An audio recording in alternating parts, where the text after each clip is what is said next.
You think being a princess would be awesome, right? Gorgeous dresses, adoring subjects, and servants at your beck and call. Well, get that Disney fantasy right out of your head, because being a Tudor princess was basically signing up for a nightmare survival challenge that would make modern reality shows look like a day at the spa.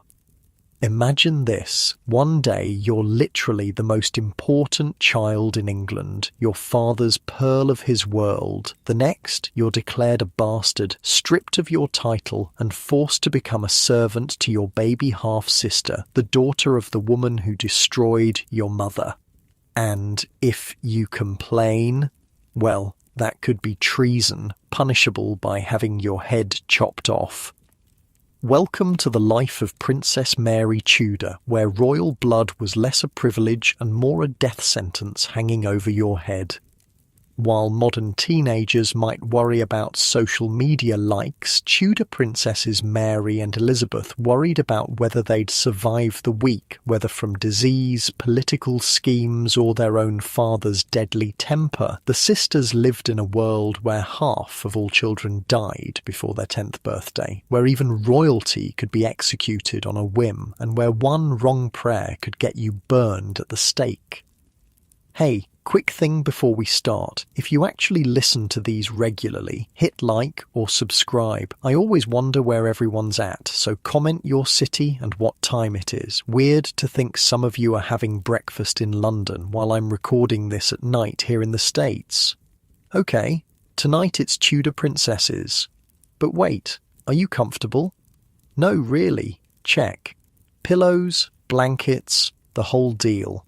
Where we're going, you'll want to be settled. So congratulations, you just woke up in 1516, the year Mary Tudor was born. The scratchy wool blanket beneath you does nothing to soften the hard wooden bed frame. Your nose twitches at the smell of smoke from the hearth mixed with the musty aroma of damp rushes strewn across the floor. Outside, you hear the servants already bustling about. Dawn has barely broken, but the day begins early in Tudor England, even for royalty.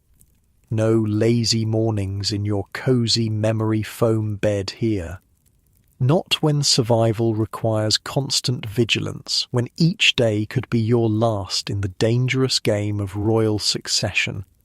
When Mary Tudor was born on February 18th, 1516, at the Palace of Placentia in Greenwich, England, her arrival was both a blessing and a disappointment. A blessing because after years of miscarriages and stillbirths, Queen Catherine of Aragon had finally produced a living child. A disappointment because that child wasn't the male heir King Henry VIII so desperately wanted. Still, in these early days, Henry doted on his daughter. Mary was proof that he and Catherine could have children. Surely a son would follow soon. For now, this fair, ruddy-cheeked little girl with Tudor red hair was the apple of her father's eye. She had the finest education a girl could expect at this time, records tell us. Mary spoke Latin, French and Spanish fluently. She played the virginals and lute beautifully. She danced with grace and poise beyond her years. She was being groomed not as a ruler. No one imagined England would have a queen regnant, but as a valuable marriage piece in the European royal chess game. By age 9, Mary was sent to Ludlow Castle to preside over the Council of Wales, effectively acting as Princess of Wales, though never officially given the title. Her household was grand, with dozens of servants, tutors, ladies-in-waiting, and guards. Her days followed a strict routine. Prayers at dawn, breakfast of bread and ale, lessons in languages and music, more prayers, a formal midday dinner, afternoon needlework or music, evening prayers, a light supper, and bed. This wasn't the soft, pampered life you might imagine. Mary's rooms, though the finest available, were draughty and cold. In winter, even royal chambers dropped to freezing temperatures, with only smoky fires for warmth. She slept not on a plush mattress, but on a rope bed with a straw-filled mattress, though as royalty she at least had the luxury of linen sheets and fur coverings. Mary's mother made sure her daughter's education was exceptional, especially for a girl. Catherine of Aragon had been raised by Isabella of Castile, a formidable queen in her own right, who believed in educating women. Under tutors like Juan Luis Vive, Mary studied classical literature, church fathers, philosophy and scripture, a curriculum usually reserved for boys. But the seemingly secure world of Mary's childhood was built on shifting sands. By the 1520s, it became increasingly clear that Queen Catherine would not produce a male heir, and Henry's eye had begun to wander, specifically to one of Catherine's ladies-in-waiting, Anne Boleyn. Anne wasn't like the king's previous mistresses. She refused to sleep with him outside of marriage, and more dangerously, she had evangelical religious leanings, introducing Henry to texts that suggested his marriage to Catherine, his brother's widow, had been invalid from the start. This idea took root in Henry's mind, feeding his growing conviction that God was punishing him for an unlawful marriage by denying him a son. What followed was a slow-motion disaster for Mary. Her father's great matter, his quest for an annulment, dragged on for years. The Pope refused to invalidate the marriage. Henry, growing ever more desperate and tyrannical, eventually broke with Rome entirely, declared himself supreme head of the Church of England, and had his own newly appointed Archbishop of Canterbury, Thomas Cranmer, grant the annulment. In May 1533, Anne Boleyn was crowned queen. She was already pregnant. On September 7th, 1533, she gave birth, not to the promised son, but to a daughter, Elizabeth. For Mary, now 17, the world collapsed. Her father declared her illegitimate, stripped her of her royal title, and removed her from the line of succession. She was no longer Princess Mary, but merely the Lady Mary, a humiliating demotion. Her household was dissolved, her loyal servants dismissed.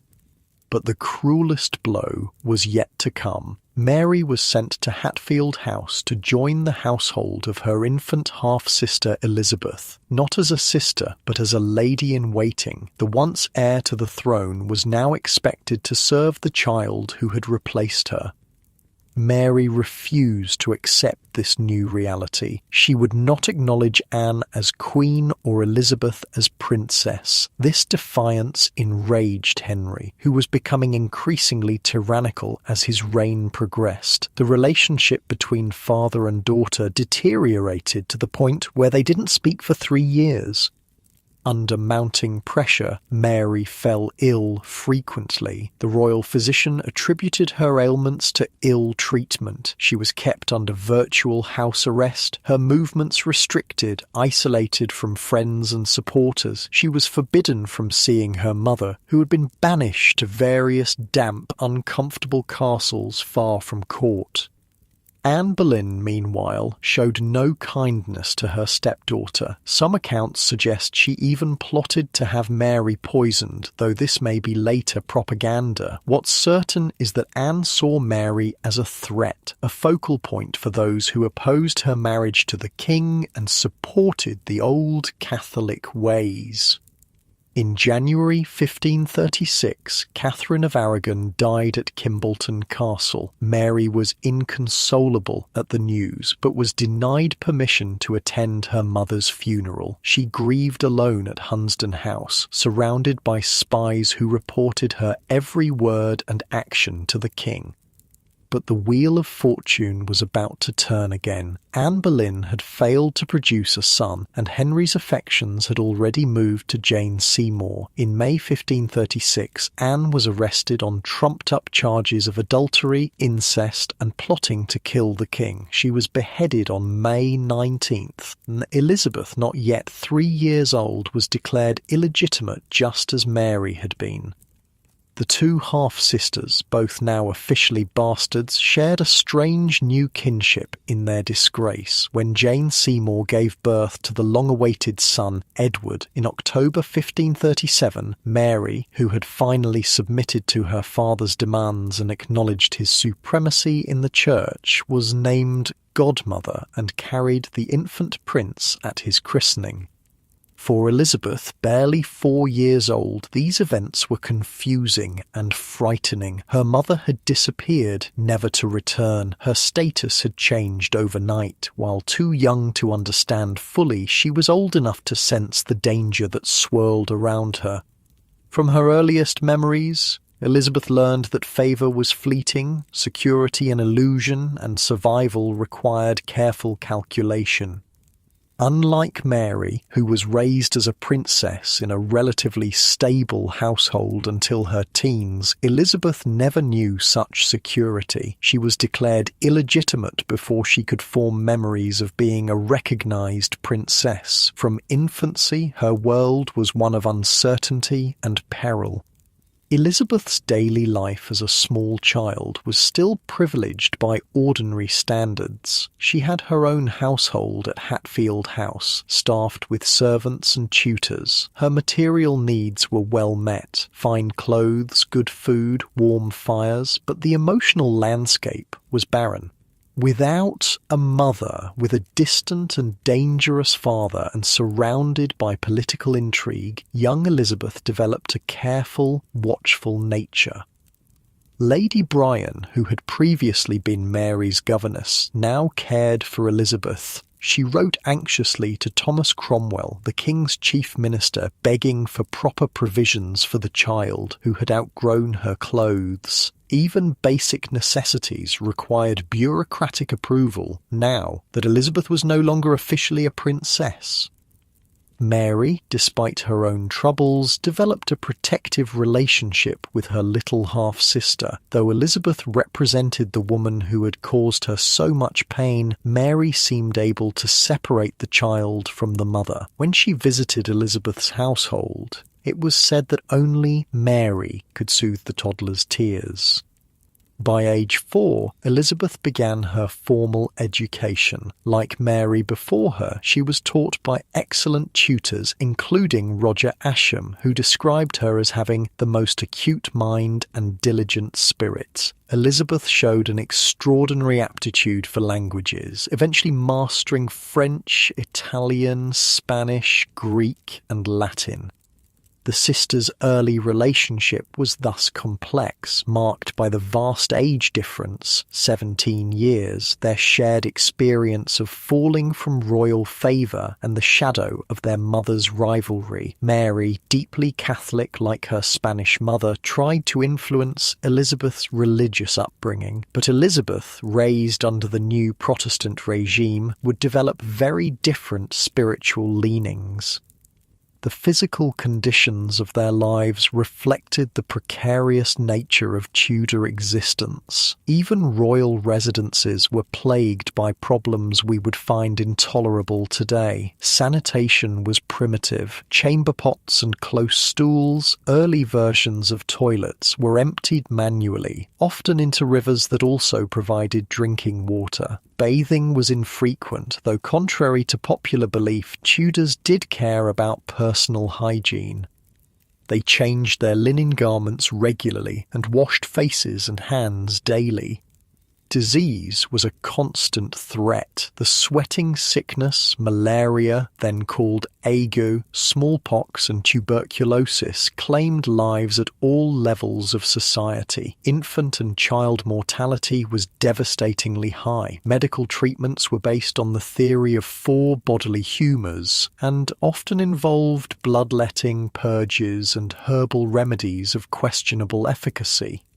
Diet varied dramatically by social class. As royal children, Mary and Elizabeth ate well: fresh meat, beef, mutton, pork, game, fish, bread, cheese, eggs, and seasonal fruits and vegetables. They drank watered wine or ale, as water was, correctly, considered unsafe. But food safety was still a serious concern. Without refrigeration, meat and fish spoiled quickly. Food poisoning was common, sometimes fatal.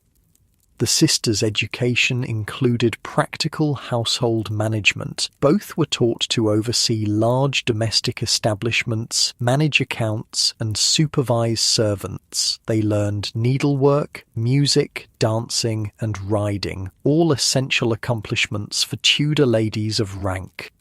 But more than anything, both Mary and Elizabeth learned early the harsh lesson of royal vulnerability. Their father had broken with centuries of tradition, changed England's religion, executed wives and nobles, and disinherited his own children, all in pursuit of dynastic security. Neither daughter could ever feel truly safe. As Edward grew from infancy to childhood, both sisters worked to maintain good relationships with their little brother, the heir to the throne. Mary sent him gifts and letters. Elizabeth, closer in age, sometimes joined his household for lessons. But religious differences were already creating tension. Edward was being raised as a staunch Protestant, his tutors reinforcing the Reformed faith Henry had reluctantly begun. Mary, now in her 30s, maintained her Catholic devotion despite the danger. She had a private chapel where she heard Mass, technically illegal under the new religious settlement. Elizabeth, more pragmatic or perhaps more naturally inclined toward Protestant ideas, adapted more readily to the religious changes. In 1543, Henry married his sixth wife, Catherine Parr, a cultured, intelligent woman who worked to reunite the royal family. She persuaded Henry to pass the Third Succession Act, which restored Mary and Elizabeth to the line of succession, though they remained legally illegitimate. This gave the sisters some security, though their positions remained vulnerable to their father's whims. Mary, approaching 30, was still unmarried, unusual for a woman of her rank. Various marriage negotiations had fallen through over the years as her status rose and fell with her father's favour. She lived primarily away from court, managing her own household with the income from estates granted by the king. Elizabeth, now about 10 years old, joined Catherine Parr's household, where she received an exceptionally progressive education. Catherine supported female learning and surrounded herself with educated women. Elizabeth thrived in this environment, developing the formidable intellect that would later serve her so well as queen. The relative stability of these years ended with Henry VIII's death on January 28, 1547. Edward, not yet 10 years old, became King Edward VI. Real power lay with his uncle, Edward Seymour, Duke of Somerset, who became Lord Protector. For Mary, now 31, and Elizabeth 13, their brother's reign would bring new challenges, new dangers, and a deepening religious divide that would set the half-sisters on a collision course. But that story belongs to the coming twilight, as we continue our journey through the perilous, fascinating world of Tudor royal siblings, where being a princess was less a fairy tale and more a fight for survival. The January morning dawned bitterly cold as messengers raced through the frost-covered countryside. King Henry VIII was dead. The mighty Tudor monarch who had broken with Rome, married 6 women, and reshaped England forever had finally succumbed to his failing health on January 28, 1547.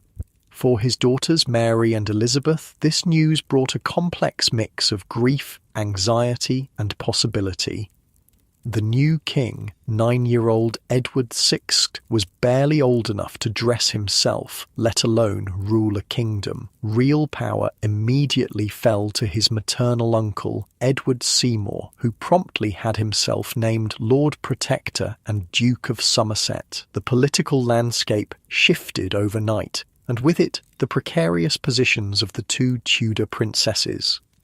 Mary, now 31, received the news at her estate of Hunsdon. She would have known what was coming next, a religious revolution. Edward had been raised by fiercely Protestant tutors who had instilled in him a zealous commitment to reform. Mary's private Catholic worship, barely tolerated under her father, would now become a dangerous liability.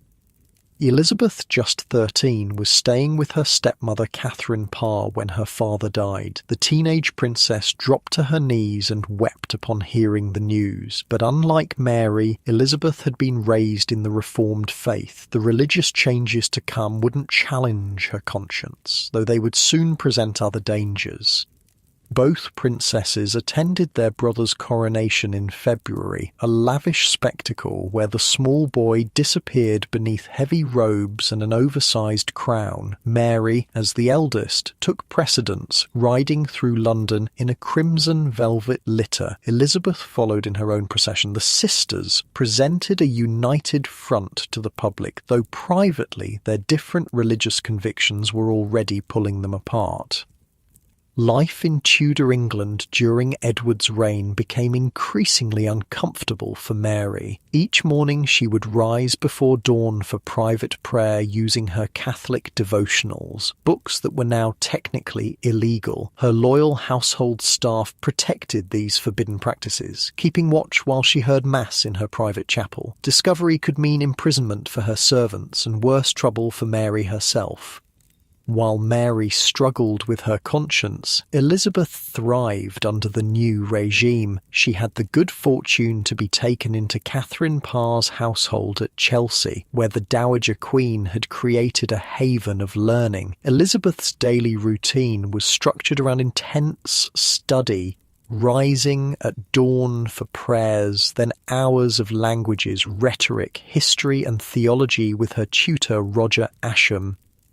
The physical conditions of aristocratic Tudor households remained challenging, even for princesses. Winter mornings meant waking in freezing rooms where servants would hurry to light fires. Water in basins might be crusted with ice. Unlike most ordinary people who slept on straw pallets on the floor, the princesses had proper beds with feather mattresses on rope supports that needed regular tightening, the origin of sleep tight. But even royal beds harboured fleas and bedbugs, leading to the familiar ending, "Don't let the bedbugs bite." "When I call her at her book," wrote Roger Ascham of Elizabeth, "she is loath to leave her study." The princess would often read by candlelight until late, straining her eyes but feeding her hungry mind. This studiousness wasn't just academic passion, it was survival strategy. In Tudor England, especially for royal women, intelligence was armour. Mary's education had been equally rigorous in her youth, but now her focus was on maintaining her religious practices while navigating the increasingly Protestant court. Her days included not just prayers but management of her substantial household, overseeing accounts, settling disputes among servants, responding to petitions from tenants on her lands. The sisters' lifestyles had much in common despite their differences. Meals followed similar patterns in both households. Breakfast was simple, perhaps bread with butter and ale. The main meal came at midday, what they called dinner, with multiple dishes served for aristocratic tables. Evening supper was lighter. The princesses would have eaten from pewter plates with knives and spoons. Forks were still considered an exotic Italian affectation. They wiped their hands on linen napkins and used trenchers, stale bread plates, to soak up sauces. While Mary and Elizabeth's positions seemed secure under Edward's reign, the religious tension between them grew. Somerset's Protestant reforms accelerated rapidly. Latin Mass was abolished. Church walls were whitewashed, covering centuries of colourful paintings. Stained glass windows were smashed. Religious statues were pulled down. For Mary, this destruction of sacred objects was sacrilege. For many ordinary people, it was bewildering and frightening. Mary refused to comply with the new religious laws. She wrote to her brother, appealing to family loyalty. "I appeal to your Majesty's own nature, whether it be seemly that I, your Majesty's humble sister, should be forced in matters of religion against my conscience." Edward, however, was developing strong religious convictions of his own. At 11 years old, he wrote back coldly that her fault is the greater because she ought to know better. Elizabeth took a different approach. While she had been raised Protestant, she understood the danger of rigid positions in Tudor England. She became adept at presenting herself as religiously conforming while keeping her personal beliefs private, a strategy that would serve her well throughout her life. Unlike Mary, who couldn't bear to betray her Catholic faith, Elizabeth was pragmatic to her core. By 1549, tensions had escalated. The Privy Council, Edward's governing body, tried to bully Mary into religious compliance by arresting her chaplains. Mary stood firm even as her household was picked apart. She wrote to her cousin, Holy Roman Emperor Charles V, begging for intervention. Charles threatened war if Mary couldn't worship as she pleased. Faced with this international pressure, the council reluctantly backed down. While Mary battled openly, Elizabeth watched and learned. She had seen the downfall of Edward's first protector, Somerset, replaced by the more dangerous John Dudley, Duke of Northumberland. She observed how Northumberland systematically removed potential rivals, consolidating power around himself and the young king. When Catherine Parr died in childbirth in 1548, Elizabeth lost her most powerful protector. Worse followed. Thomas Seymour, Catherine's husband and Edward's uncle, had been behaving inappropriately with teenage Elizabeth while his wife was pregnant. After Catherine's death, he plotted to marry Elizabeth and seize power. The scandal engulfed Elizabeth, who was interrogated for days about her relationship with Seymour. Though she maintained her innocence with remarkable composure for a 15-year-old, the experience was traumatic. The Seymour affair taught Elizabeth a harsh lesson about vulnerability. She wrote to her brother's council, "I am more bound to your honours for your protection than for all the world besides, and have no hope but in God and you." She crafted this carefully, presenting herself as dependent on their goodwill, while subtly reminding them of her royal status. Daily survival in Tudor England wasn't just about political manoeuvring. Disease remained a constant threat. The sweating sickness that had periodically ravaged England since 1485 could kill within hours. Smallpox left survivors scarred for life if they were lucky enough to survive. Even minor ailments could turn deadly without effective medicine. Tudor medicine combined herbal remedies, prayer, and dangerous practices like bloodletting. Physicians believed illness resulted from imbalanced humours, blood, phlegm, black bile, and yellow bile. Treatments aimed to restore balance, often through painful purges. For toothaches, they might use cloves or honey mixed with wine. For headaches, lavender or rosemary. More serious conditions received more desperate remedies. Mary suffered frequent health problems, debilitating headaches and menstrual issues that today might be diagnosed as endometriosis. Tudor treatments would have included bloodletting and herbal teas, offering little relief. Elizabeth enjoyed better health, but developed migraines and stomach complaints during times of stress, physical manifestations of the psychological pressure she lived under. Food safety was another daily concern. Without refrigeration, meat spoiled quickly. Fish, often required on the numerous fast days mandated by both Catholic and Protestant calendars, was particularly problematic. Even royal households weren't immune to food poisoning. The sisters' meals were carefully prepared by trusted servants, tasted for poison, a real concern in royal circles, and blessed before eating. As Edward's reign progressed, his own religious fervour intensified. By 1552, the Second Book of Common Prayer pushed England toward a more overtly Protestant liturgy. Mary's position became increasingly difficult. Meanwhile, Edward himself was showing signs of the illness that would eventually kill him, likely tuberculosis. His constant coughing, fever, and weight loss couldn't be hidden from the court.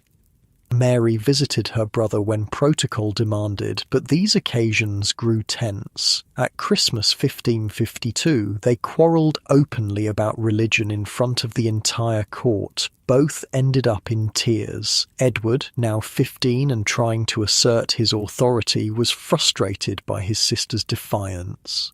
Mary, nearly twice his age, couldn't accept religious instruction from a boy she still saw as a child.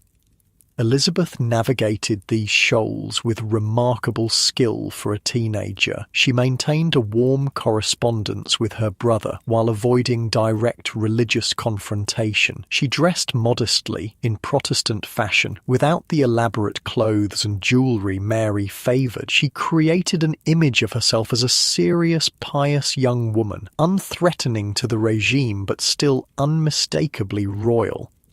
By early 1553, Edward's health was clearly failing. The vultures began to circle. Northumberland, desperate to maintain his power, convinced the dying king that allowing Mary to succeed would undo all his religious reforms. Edward, fevered and frightened for his Protestant legacy, agreed to change the succession. He bypassed both his sisters in favour of his Protestant cousin, Lady Jane Grey, conveniently married to Northumberland's son. This device for the succession was legally dubious at best. It contradicted Henry VIII's will and the Third Succession Act of 1544, which had restored Mary and Elizabeth to the line of succession. But Edward was king, and in Tudor England the monarch's word was law, at least while they lived. Word of these machinations reached Mary through her network of spies at court. She began making preparations, contacting loyal supporters, securing funds, readying herself to fight for her birthright. Elizabeth, as usual, played a longer game. She stayed quiet, watching, waiting to see which way the wind would blow. In the background of these royal dramas, ordinary Tudor life continued. Summer brought relief from the cold, but new health hazards as sewage festered in the heat. The smell in London became unbearable by July. Contemporaries described it as a sweet stink. Those who could, including the royal family, escaped to country palaces where the air was cleaner. Food in summer included more fresh vegetables and fruits, peas, beans, apples, cherries, supplementing the constant bread and meat. The princesses' households preserved summer abundance for winter use. Fruits became conserves, vegetables were pickled, herbs dried. Nothing was wasted in Tudor England, where famine remained a living memory. The material contrast between royal life and common experience was stark. While Mary and Elizabeth wore silk and velvet, changed their linen shirts daily, and ate from silver plates, ordinary people wore wool and linen that might be washed monthly at most. They ate from wooden trenchers and slept multiple people to a bed. Yet even for princesses, Tudor life lacked basic comforts we take for granted. No running water, central heating, or effective medicine. By July 1553, Edward was slipping away. His cough had worsened, his legs swollen, his breathing laboured. Rumours spread that he had been poisoned, though modern historians believe tuberculosis the most likely cause. Northumberland kept the king's condition secret as long as possible, buying time to position Lady Jane Grey for succession. Mary received intelligence that her brother was either dead or nearly so. She didn't wait for official notification. Understanding that speed was essential, she fled her residence at Hunsdon, riding hard for her estates in East Anglia, where her support was strongest. When messengers arrived to arrest her, they found she had already escaped. Elizabeth, meanwhile, pleaded illness and remained at her house at Hatfield. This calculated move kept her from being associated with either Mary or Lady Jane Grey. At 19, she had learned when action was needed and when patience served better. With Mary and Northumberland headed for confrontation, Elizabeth kept her options open. On July 10th, 1553, Edward VI died at Greenwich Palace. Northumberland kept the death secret for 3 days while Lady Jane Grey was brought to the Tower of London and proclaimed Queen. Jane, a brilliant, devout 16-year-old, was as much a pawn as a player in this power grab. She reportedly accepted the crown with reluctance, fainting when first presented with royal robes. Meanwhile, Mary had reached her castle at Framlingham in Suffolk and raised her standard as rightful queen. Support flooded in from Catholics, conservatives, and those who simply believed in legitimate succession regardless of religion. Common people who had never met Mary rallied to her cause. The daughter of Henry VIII and Catherine of Aragon, a true Tudor by blood. For Mary and Elizabeth, Edward's death marked the end of one chapter and the beginning of another, one that would test their relationship to its limits. The cautious sisterly bond they had maintained despite religious differences would soon face its greatest challenge. The elder princess was about to become England's first undisputed queen regnant, while the younger would have to navigate the most dangerous waters yet. The story of their changing fortunes from princesses to queen and heir would reshape not just their own lives but the future of England itself. The summer air hung heavy with dust as riders thundered along England's rutted roads. Messages flew between towns and villages, noble houses and humble farms. Edward was dead. Lady Jane Grey had been proclaimed queen, but Mary Tudor, the late king's half-sister, had raised her standard at Framlingham Castle, declaring herself the rightful monarch. Ordinary people made extraordinary choices in those July days of 1553. Farmers left fields mid-harvest. Townsmen armed themselves with whatever weapons they could find. Women packed food for husbands and sons heading to join Mary's growing army. This wasn't just about religion or politics. It was about what felt right. The daughter of Henry VIII deserved the crown, not the granddaughter of Henry's sister in a transparent power grab by the Duke of Northumberland. In her stronghold at Framlingham, Mary received a stream of nobles and gentry arriving to pledge support. Her household had swelled from a few dozen loyal servants to thousands of armed men. For the first time in her life, the cautious, dutiful princess was taking a tremendous risk. She had declared herself queen without waiting for official proclamation. If she failed, it would mean the executioner's axe. "I will put down that wretch Jane and her party," Mary promised her supporters. The soft-spoken, pious woman had found an iron core when pushed to extremes. She issued proclamations in her own name, appointed officers, and prepared for civil war if necessary.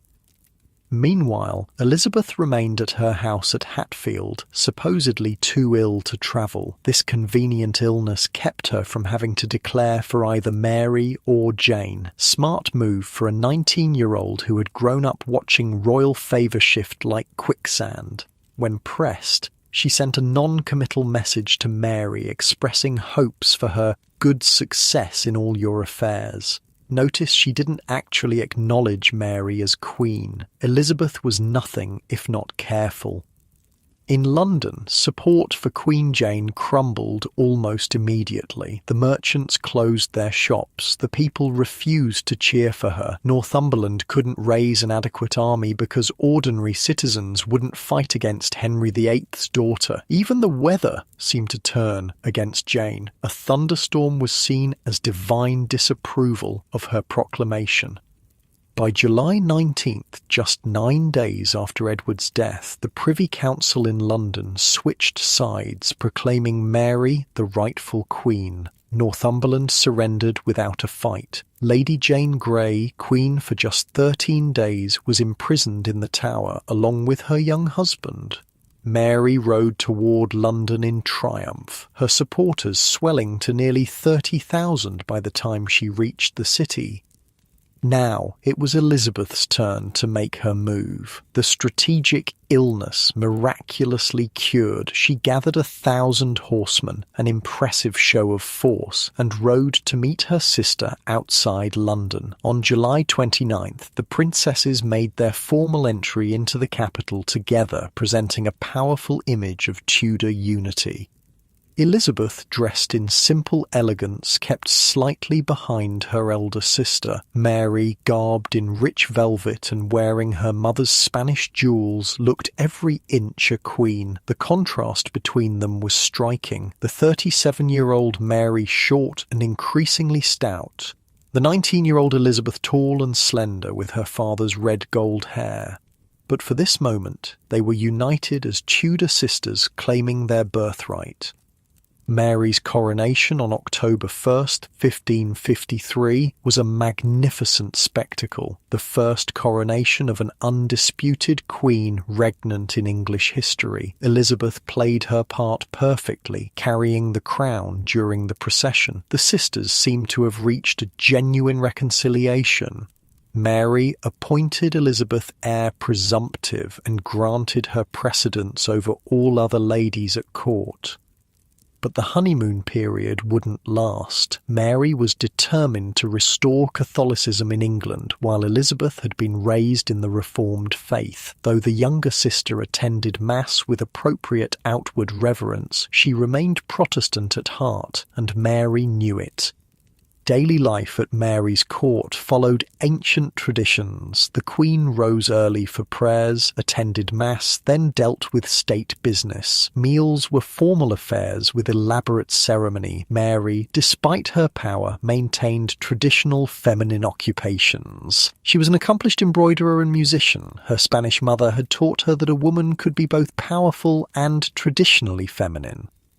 Court living arrangements reflected strict hierarchy. Mary had the best chambers with private withdrawing rooms. Elizabeth, as heir presumptive, had impressive accommodations but less privacy. Ladies-in-waiting slept in the Queen's chamber or antechamber, sometimes on trundle beds pulled out at night. Even royalty rarely slept alone. Attendants were always within call. Health concerns remained constant. The Thames, London's main water source, was also its main sewer. Water was unsafe to drink, so everyone, from queen to commoner, drank ale or wine instead. Royal households had food tasters to check for poison, but they couldn't protect against the general bacterial hazards of Tudor cuisine. Stomach complaints were chronic, especially in summer when food spoiled quickly. Hygiene practices weren't as primitive as we might imagine. Both Mary and Elizabeth changed their linen undergarments daily. They washed faces and hands regularly and used cloths dampened with scented waters to refresh themselves. Full immersion baths were rare, but dry cleaning methods kept outer garments reasonably fresh, brushing, airing, and exposure to herbs and smoke. The sisters' relationship seemed cordial in these early months. They dined together, played cards, and shared music. Both were accomplished musicians. Mary treated Elizabeth with affection, calling her sister and seeming to enjoy her company. For her part, Elizabeth was the model of respectful deference. Behind this harmonious facade, however, religious tensions simmered. Parliament repealed Edward's Protestant legislation. The Latin Mass returned. Married priests were ordered to leave their wives. Each change tightened the knot of anxiety for Elizabeth and other Protestants. In the broader country, these religious shifts created deep uncertainty. Ordinary people had lived through Henry's break with Rome, Edward's Protestant reforms, and now Mary's Catholic restoration, all within 20 years. Many simply adapted outwardly while keeping their true beliefs private. Others held firm to their convictions despite the risks. For Tudor people, religion wasn't just about Sunday worship. It permeated every aspect of daily life. Prayer marked the hours. Religious holidays structured the year. Saints' days determined when you worked and when you rested. Even eating patterns followed religious rules. Fast days prohibited meat but allowed fish, creating the rhythm of Tudor meals. The physical environment reflected these religious changes. Church interiors transformed repeatedly, rich with images and incense under Catholicism, austere and whitewashed under Protestantism. Mary ordered the restoration of altars, statues, and ritual objects. Parish churches scrambled to comply, digging up hidden treasures or commissioning new ones at great expense. While these religious matters occupied Mary's government, ordinary Tudor life continued. Women rose before dawn to light fires and begin household tasks. Men worked in fields, workshops, or counting houses depending on their station. Children helped from an early age. Tudor childhood was brief, with adult responsibilities beginning around age 7 for all but the nobility. Food remained central to daily survival. Bread formed the foundation of every meal. A working man might consume 2 pounds of bread daily, accompanied by cheese, ale, and seasonal vegetables. Meat appeared more frequently on Tudor tables than in earlier centuries, but quality varied dramatically by social class. The royal household consumed vast quantities of meat. Records show Mary's court required 1,240 oxen, 8,200 sheep, 2,330 deer, 760 calves, and 1,270 pigs annually, not counting poultry and fish. For most Tudor people, warmth and light were precious commodities. Winter days meant working by whatever natural light filtered through small windows, with perhaps a few precious candles for essential tasks after dark. Only the royal court and wealthy households could afford the extravagance of numerous candles and roaring fires in multiple rooms. Mary and Elizabeth, of course, enjoyed the best available comforts. Their chambers would have been well lit and relatively warm, though still draughty by modern standards. They slept on feather mattresses with fine linen sheets and fur coverlets. Their meals featured the freshest ingredients and exotic imports, sugar, spices, citrus fruits that ordinary people never tasted. Despite these luxuries, both women faced health challenges common to their era. Mary suffered increasingly from what modern doctors suspect was ovarian cysts or uterine cancer. Tudor physicians had no effective treatments for such conditions. Elizabeth experienced migraines and digestive complaints, likely stress-related as her position grew more precarious. The turning point in the sisters' relationship came with Mary's decision to marry Philip of Spain, son of Emperor Charles V Parliament, and the public strongly opposed the match, fearing England would become a Spanish satellite. For Elizabeth, the prospect was particularly alarming. Philip was a devout Catholic committed to extinguishing Protestantism. Rumours began circulating that Elizabeth was involved in plots against her sister. Sir Thomas Wyatt led a rebellion in early 1554, supposedly to prevent the Spanish marriage. Although Wyatt specifically exempted Elizabeth from his plans, Mary's counsellors suspected her involvement. When the rebellion was crushed, Elizabeth was summoned to court to answer questions. Her journey to London in February 1554 marked a dramatic shift in the sisters' relationship. Elizabeth travelled slowly, genuinely ill with stress and possibly an infection. She arrived at Whitehall dressed dramatically in white, the colour of innocence, and asked immediately to see the Queen. Mary refused. Instead, Elizabeth was interrogated repeatedly by the council. She maintained her innocence with remarkable composure, but the evidence against her was mounting. A letter allegedly from her to Wyatt was produced, though she denied writing it. Several conspirators implicated her under torture, then recanted before execution. Mary faced an agonizing decision. Many councillors pressed for Elizabeth's execution, arguing she would always be a focal point for Protestant rebellion. The imperial ambassador reported that Mary had the warrant for Elizabeth's execution drawn up and was keeping it by her, half resolved in her mind. In the end, Mary couldn't sign it. Whether from genuine sisterly feeling or fear of public reaction, she stopped short of executing her half-sister. Instead, Elizabeth was sent to the Tower of London, the same fortress where her mother had been imprisoned and executed 18 years earlier. Elizabeth's entry to the Tower on Palm Sunday 1554 was deliberately humiliating. Instead of using the private royal entrance, she was forced to enter through the Traitor's Gate, where the Thames water lapped at the stairs. Rain poured down as she sat on the cold stone steps, reportedly declaring, "Here landeth as true a subject being prisoner as ever landed at these stairs." The accommodations prepared for Elizabeth were the same rooms where Anne Boleyn had spent her final days. The psychological torture of this choice couldn't have been lost on Elizabeth. For 2 months she lived in constant fear of execution, never knowing if each day would be her last. Tudor prison conditions, even for royal prisoners, were harsh. The tower was damp and cold, with stone walls that wept moisture in wet weather. Prisoners relied on servants or family to provide food, bedding, and other necessities. Elizabeth was allowed a few attendants, but her movements were severely restricted.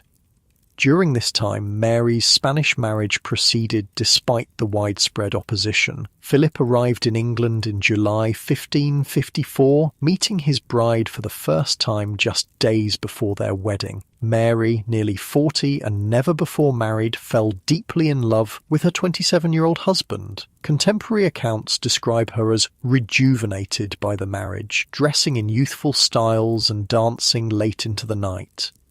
By May 1554, Mary had decided that keeping Elizabeth in the Tower was too dangerous. Her popularity was growing as people sympathised with her plight. The Queen transferred her sister to Woodstock Palace in Oxfordshire, where she remained under house arrest. Her jailer, Sir Henry Bedingfield, maintained strict surveillance. Elizabeth was allowed to walk in the gardens, but never alone, and her correspondence was monitored.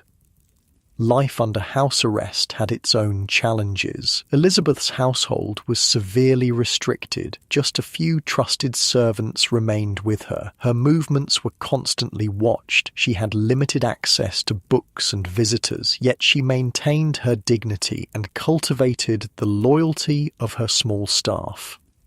To pass the long hours, Elizabeth read when permitted and worked on embroidery, a traditional feminine occupation that couldn't possibly seem threatening to her captors. She reportedly embroidered phrases in Latin and Greek into her needlework, demonstrating her learning even in confinement. She also wrote poetry, including verses scratched with a diamond ring on a window pane at Woodstock. "Much suspected by me, nothing proved can be," quoth Elizabeth prisoner. Meanwhile, Mary's government proceeded with Catholic restoration. Parliament repealed all religious legislation passed under Henry VIII and Edward VI. Cardinal Reginald Pole returned to England as papal legate, formally reconciling the country with Rome in November 1554. The heresy laws were revived, setting the stage for religious persecution. In early 1555, the burning of Protestant heretics began. First to die was John Rogers, followed by Bishop John Hooper, and eventually more prominent Protestant leaders including Hugh Latimer and Nicholas Ridley. These executions horrified many English people. Even those who supported Catholic restoration, the sight of men and women burning while still alive, sometimes taking up to half an hour to die, was sickening even by Tudor standards. For Elizabeth, news of these burnings must have intensified her fear. Though high rank might protect her from such a public death, her Protestant faith put her in the same category as those dying at Smithfield. She attended Mass and outwardly conformed, but few believed her conversion genuine. By April 1555, Mary believed herself pregnant, the answer to her prayers for a Catholic succession. Overjoyed, she prepared for the birth expected in early summer. As her pregnancy progressed, pressure on Elizabeth eased. The birth of a child would push Elizabeth further from the throne, making her less of a threat. Mary relaxed the conditions of Elizabeth's confinement, eventually allowing her to return to court in April 1555. The sisters' reunion was cool but correct. Elizabeth knelt before Mary, who raised her up and kissed her. Philip, pragmatic despite his Catholicism, advocated for better treatment of Elizabeth. He recognised she remained popular with the English people.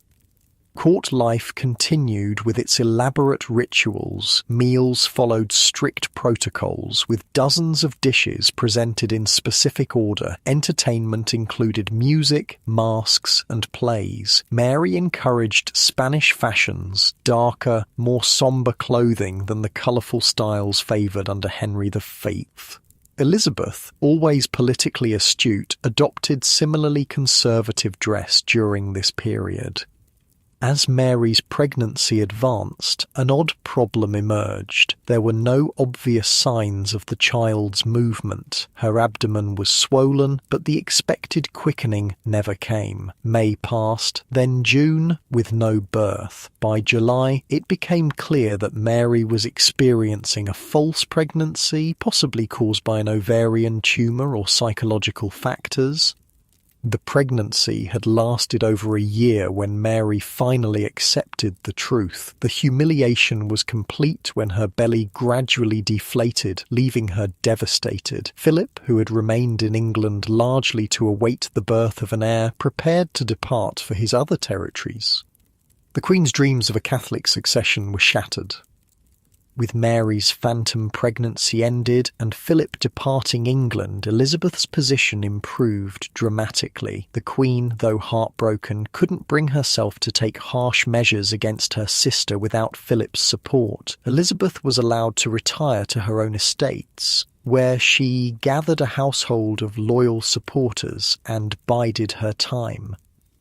By autumn 1555, Elizabeth had established herself at Hatfield House, maintaining a deliberate distance from court politics. She focused on creating an image of Protestant virtue, modest dress, serious study, and impeccable morals. She refused all discussion of marriage, though suitors continued to present themselves. The religious atmosphere in England grew increasingly tense as Mary's persecution of Protestants continued. Nearly 300 people would eventually die for their faith during her reign. These martyrdoms created powerful symbols for the Protestant cause. Fox's Book of Martyrs, published after Mary's death, would burn these stories into English consciousness for generations. For ordinary Tudor people, survival amid these religious shifts required careful navigation. Many practiced church papistry, outward conformity to official religion while maintaining private beliefs. Others fled abroad, establishing Protestant communities in Geneva, Frankfurt, and other continental cities. Those who couldn't flee or conform faced terrible choices. Through all this turmoil, the basics of Tudor life continued. People rose with the sun and slept with its setting, following natural rhythms in an age before artificial lighting. They cooked over open fires, ate seasonal foods, and wore wool and linen clothes that required intensive labour to produce. They treated illness with herbs, prayer, and sometimes harmful practices like bloodletting. They lived with constant awareness of death, from disease, childbirth, accident, or execution. Mary and Elizabeth, despite their royal status, lived within these same Tudor limitations. Their world lacked antibiotics, central heating, indoor plumbing, and reliable contraception. They faced the same fundamental vulnerability to disease and death as their subjects. The difference was in degree, not kind. They had better food, warmer clothes, and more spacious accommodation, but they couldn't escape their era's basic constraints. As 1555 turned to 1556, Elizabeth continued her careful balancing act. She maintained correspondence with Mary, expressing appropriate sisterly concern. She attended Mass when required. She avoided any hint of political involvement, but she also kept connections with Protestant sympathisers and prepared for the possibility that she might one day wear the crown.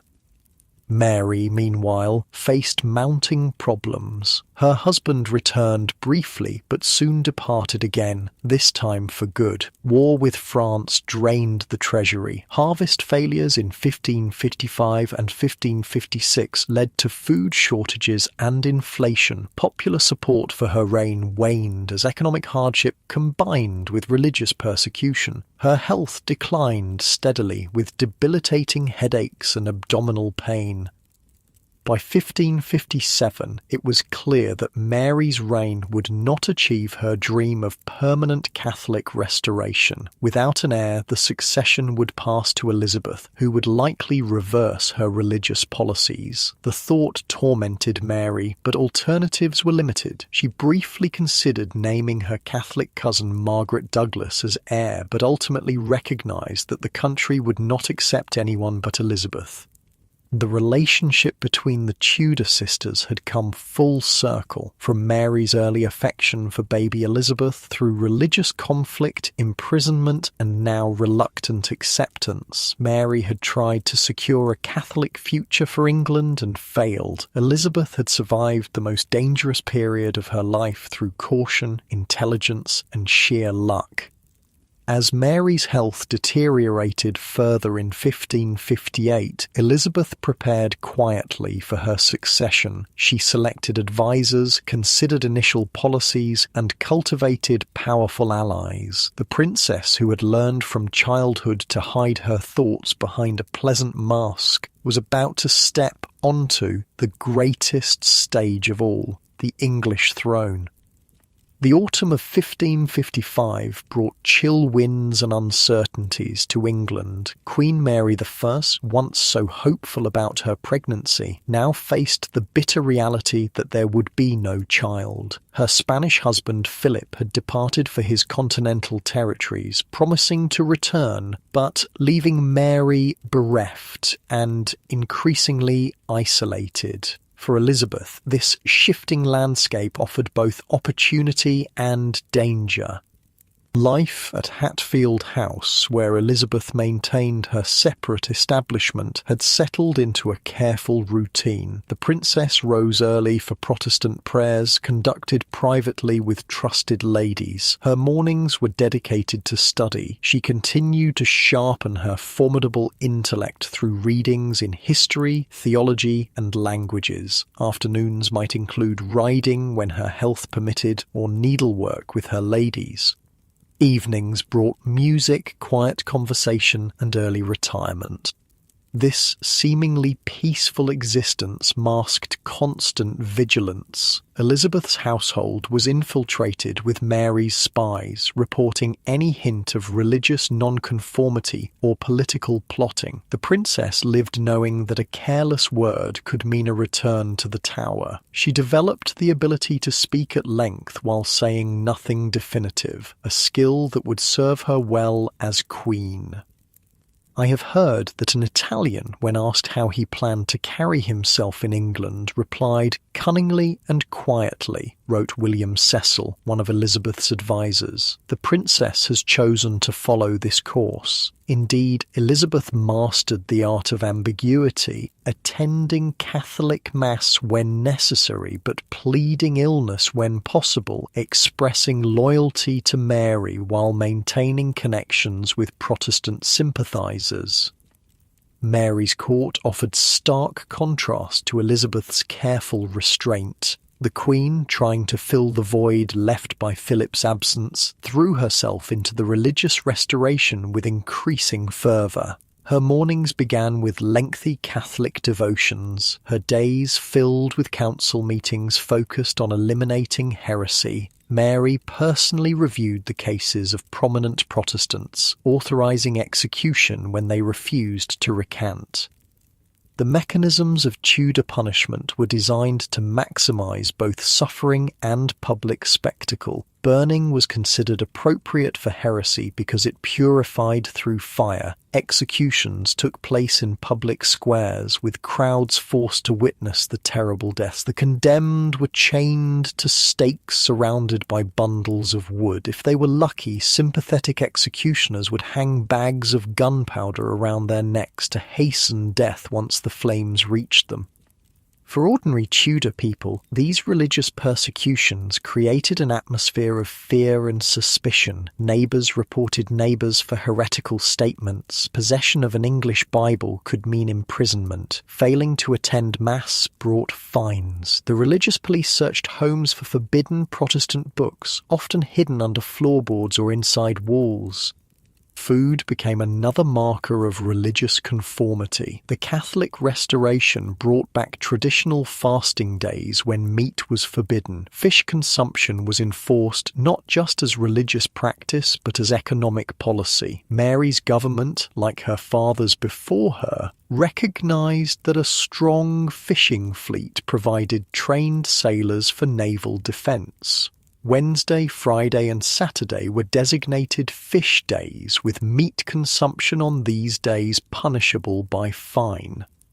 Tudor meals followed strict class divisions. Noble tables featured exotic imports, oranges from Spain, sugar from the West Indies, spices from the East. Wealthy households consumed mountains of meat, beef, venison, lamb, and game birds like swan and peacock. The middling sort ate more modest portions of meat along with bread, cheese, and seasonal vegetables. The poor subsisted primarily on pottage, a thick soup of vegetables and grains, occasionally enhanced with scraps of bacon.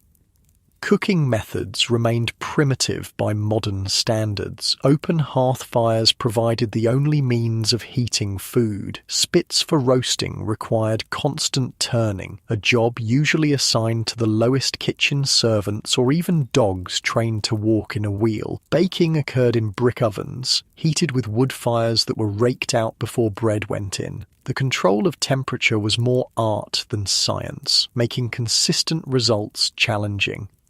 Despite these limitations, Tudor cooks produced elaborate dishes for noble tables. They created magnificent subtleties, decorative sugar sculptures that depicted castles, ships, or biblical scenes. They fashioned elaborate pies with live birds concealed inside, ready to fly out when the crust was cut. They preserved fruits in honey or sugar, distilled flower waters for flavouring, and concocted medicinal cordials from herbs and alcohol.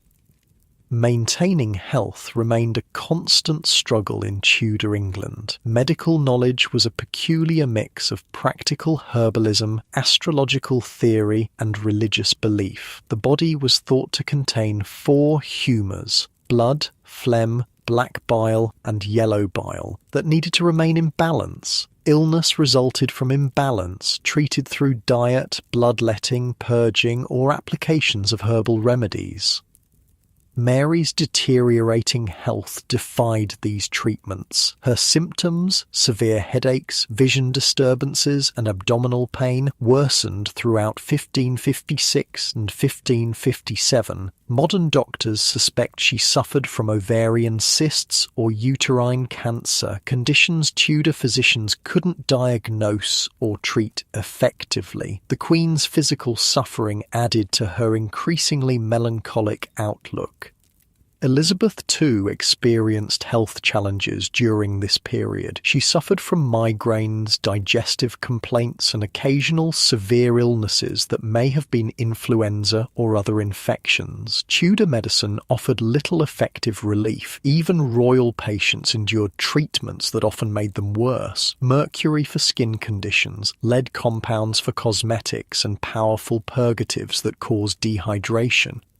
Hygiene practices, while better than commonly portrayed, remained basic. Both Mary and Elizabeth would have used linen cloths moistened with scented waters to clean their skin. They changed their linen undergarments daily, cleanliness indicated by fresh white cloth against the skin rather than full-body bathing. Their outer garments of silk, velvet, and wool were rarely washed but instead aired, brushed, and treated with herbs to discourage pests. The physical environment of Tudor royal residences combined grandeur and discomfort. Palaces featured magnificent great halls and presence chambers, but lacked basic amenities. Drafty corridors connected rooms heated inadequately by fireplaces. Windows, while increasingly made of glass rather than oiled cloth, provided minimal insulation against winter cold. Royal chambers were hung with tapestries and furnished with carpets not just for decoration but for essential warmth. Sanitation remained primitive. Even royal residences used simple chamber pots emptied by servants or garderobes, primitive toilets that emptied directly into cesspits or moats. The smell in densely populated areas became overwhelming, particularly in summer. Sewage, contaminated water supplies contributing to outbreaks of dysentery and other diseases. The wealthy, including Mary and Elizabeth, drank primarily ale, wine, or hippocras, spiced wine, rather than water. While Mary and Elizabeth occupied the pinnacle of Tudor society, they experienced the same environmental limitations as their subjects, though with better protection. Winter days were marked by chilblains, summer by insect bites. Neither queen nor princess could escape the realities of Tudor medicine, hygiene, or climate. The personal tension between the sisters intensified as Mary's reign progressed. In 1556, a new conspiracy emerged, the Dudley conspiracy, led by Henry Dudley, a relation of the executed Northumberland. Once again, investigations led to questions about Elizabeth's involvement. Though no direct evidence linked her to the plot, Mary's suspicions deepened. Each conspiracy reinforced Mary's conviction that Elizabeth represented an existential threat to Catholic restoration, yet she remained unwilling or unable to take the final step of executing her sister. This hesitation wasn't necessarily from sisterly affection, more likely practical recognition that Elizabeth's death might trigger rebellion. The princess had become a powerful symbol for those hoping for religious change. Philip's brief return to England in March 1557 temporarily improved relations between the sisters. The King of Spain, ever pragmatic, recognised Elizabeth's popularity and advised Mary to treat her with respect. During his visit, Elizabeth was invited to court and received with appropriate ceremony. Philip even arranged for Mary to provide Elizabeth with